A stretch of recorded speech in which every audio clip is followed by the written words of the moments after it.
കർത്താവിൻ്റെ പരിശുദ്ധമായ നാമം വാഴ്ത്തപ്പെടുമാറാകട്ടെ. അനുഗ്രഹീതമായ ഒരു പ്രഭാതം കൂടെ കണ്ട് കർത്താവിന് സ്തോത്രം ചെയ്യുവാൻ ദൈവം ഇടവരുത്തിയ കർത്താവിൻ്റെ മഹാകരുണയെ ഓർത്ത് ഈ പ്രഭാതത്തിൽ നന്ദി നിറഞ്ഞ ഹൃദയത്തോടെ ദൈവത്തെ സ്തുതിക്കുകയും വാഴ്ത്തുകയും ചെയ്യുന്നു.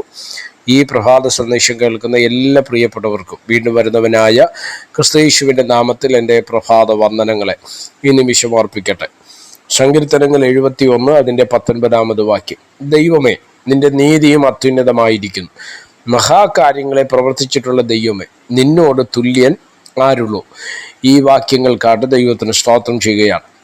വളരെ അനുഗ്രഹീതമായ ഒരു ചിന്തയാണ് 71 സങ്കീർത്തനത്തിൻ്റെ 19 വാക്യത്തിൽ നമ്മൾ വായിച്ചത്. ഒന്ന്, ദൈവത്തിൻ്റെ നീതി അത്യുന്നതമായിരിക്കുന്നു. 2, മഹാകാര്യങ്ങളെ പ്രവർത്തിച്ചിട്ടുള്ള ദൈവമേ, നിനക്ക് തുല്യൻ ആരുള്ളൂ. അപ്പം മഹാകാര്യങ്ങളെ പ്രവർത്തിക്കുന്ന ദൈവം, ഇല്ലെങ്കിൽ പ്രവർത്തിച്ചിട്ടുള്ള ദൈവം. നമുക്കറിയാം, വേദപുസ്തകത്തിലെ മലാക്കി പ്രവാചകന്റെ പുസ്തകം വരെ നമ്മൾ പഠിക്കുമ്പോൾ ഇസ്രായേലിന്റെ ചരിത്രം വിശദമായി രേഖപ്പെടുത്തിയ പുസ്തകമാണ്. ഉൽപ്പത്തി മുതൽ സ്തോത്രം, പുറപ്പാട് പുസ്തകം മുതൽ വെളിപ്പാട് സ്തോത്രം, മലാക്കി വരെയുള്ള പ്രവചന പുസ്തകങ്ങൾ അല്ലേ.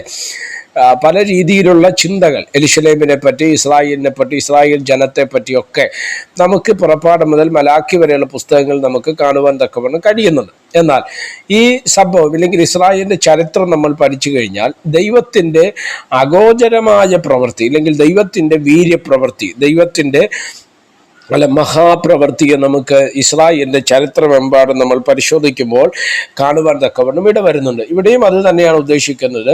ദൈവത്തിൻ്റെ നീതി അത്യുന്നതമാണ്. 2, ദൈവം മഹാകാര്യങ്ങളെ പ്രവർത്തിപ്പാൻ തക്കവണ്ണം ഇടവന്നു. എന്താ അത് മഹാകാര്യമെന്ന് ഉദ്ദേശിക്കുന്നതിൻ്റെ കാര്യം? ഇതുവരെ നടന്നിട്ടില്ലാത്തതോ അസാധാരണമെന്ന് മനുഷ്യൻ ചിന്തിക്കുന്നതുമായ വിഷയത്തിനെയാണ് എന്ത് ചെയ്യുന്നത്?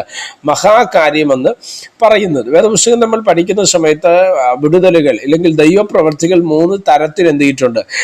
വിവരിച്ചിട്ടുണ്ട്. 1, അടയാളങ്ങൾ, സ്തോത്രം. 2, അത്ഭുതങ്ങൾ. 3, വീര്യപ്രവർത്തികൾ. ഇങ്ങനെ 3ആയിട്ട് തിരിച്ചിട്ടുണ്ട്. 1, അടയാളം എന്ന് പറയുമ്പോൾ നമുക്ക് വേദപുസ്തകത്തെ അകത്ത് തന്നെ പറയാൻ കഴിയും, പച്ചവെള്ളത്തെ വീഞ്ഞാക്കുന്നവൻ അടയാളങ്ങളുടെ ആരംഭമായിട്ട് അത് ചെയ്തുവെന്നാണ് നമ്മൾ എന്ത് ചെയ്യുന്നത്, അതിനെക്കുറിച്ച് മനസ്സിലാക്കുന്നത്. അതാണ് അടയാളം എന്ന് പറയുന്നത്. അത്ഭുതം എന്ന് പറയുന്നത് മനുഷ്യന് ചെയ്യാൻ കഴിയുന്നതും അപ്പോൾ തന്നെ മനുഷ്യാശ്രയമില്ലാതെ ദൈവപ്രവൃത്തിയാൽ അവിടുതൽ അവിടെ നടക്കുന്നു. ഉദാഹരണത്തിന്, ഇപ്പം നമ്മളൊരാളിന് ഒരു സർജറി, ഒരു വിഷയത്തിൽ രോഗം കണ്ടുപിടിച്ചു, ഡോക്ടേഴ്സ് പറഞ്ഞു സർജറി ചെയ്യണം, അത് ചെയ്താൽ അത് മാറിപ്പോ, അത് സർജറി വേണ്ടിയ ഒരു വിഷയമാണ്. പക്ഷേ ഈ വ്യക്തി ദൈവത്തിൽ വിശ്വസിക്കുകയും ദൈവം എന്നെ സൗഖ്യമാക്കുമെന്ന് വിശ്വസിച്ച് ദൈവത്തോട് പ്രാർത്ഥിക്കുകയും സർജറി നടക്കാതൊരു വിടുതൽ നടക്കുമ്പോൾ അതിന് പറയുന്ന പേരാണ് അത്ഭുതം എന്ന് പറയുന്നത്. 3, വീര്യപ്രവർത്തികൾ. വീര്യപ്രവർത്തികൾ എന്ന് പറയുന്നതിൻ്റെ അർത്ഥം മനുഷ്യന് ഒരു കാരണവശാലും ചെയ്യാൻ കഴിയാത്തൊരു പ്രവൃത്തി പൂർണ്ണമായും ദൈവത്തിൽ ആശ്രയിച്ച് ചെയ്യാൻ കഴിയുന്നതിനെയാണ് സ്തോത്രം എന്തുവെന്ന് പറയുന്നത്?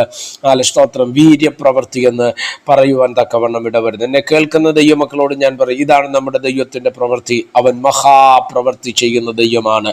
ഇന്ന് ഈ സന്ദേശം കേൾക്കുന്ന നിങ്ങളുടെ ജീവിതത്തിനകത്ത് ഇതുവരെ നടന്നിട്ടില്ലാത്തത്, ഇനി നിങ്ങൾ ത്തിൽ ചിന്തിച്ചതുമായ വിഷയങ്ങൾ വലുതായിരിക്കാം. മഹാകാര്യത്തെ, മഹാപ്രവൃത്തിയെ നിങ്ങൾക്ക് വേണ്ടി ചെയ്യുവാൻ ദൈവം ശക്തനാണ്. ആ ദൈവപ്രവൃത്തി നിങ്ങളുടെ ജീവിതത്തിനകത്ത് വെളിപ്പെട്ടു വരുവാൻ മനുഷ്യനാൽ അസാധ്യമാണ്, എന്നാൽ ദൈവത്തിന് അത് സാധ്യമാണ്. ഡോക്ടേഴ്സിനെ കൊണ്ട് കഴിയാത്തതാകാം, നിങ്ങൾ വിചാരിച്ചിട്ട് നടക്കാത്തതാകാം, എന്നാൽ ദൈവത്തിന് ആ വിഷയത്തിൽ അസാധ്യമായിട്ടൊന്നുമില്ല. ദൈവത്തിൻ്റെ കരങ്ങളിലേക്ക് നിങ്ങൾ വിട്ടുകൊടുക്കാൻ തയ്യാറായാൽ ദൈവത്തിൻ്റെ മഹത്വം നമ്മുടെ ജീവിതത്തിനകത്ത് ദൈവം വെളിപ്പെടുത്തുവാൻ തക്കവണ്ണം ഇടവരും. അതിനുവേണ്ടി സ്വർഗം നമ്മളെ സഹായിക്കട്ടെ.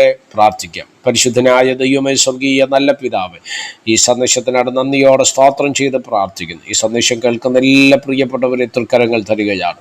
അവിടുന്ന് ചിറകടിയിൽ മറച്ചാട്ട് മഹത്വം അങ്ങേക്ക് യേശു കർത്താവിൻ്റെ നാമത്തിൽ തന്നെ. ആമേൻ. എല്ലാവരെയും ദൈവം അനുഗ്രഹിക്കട്ടെ. God bless you.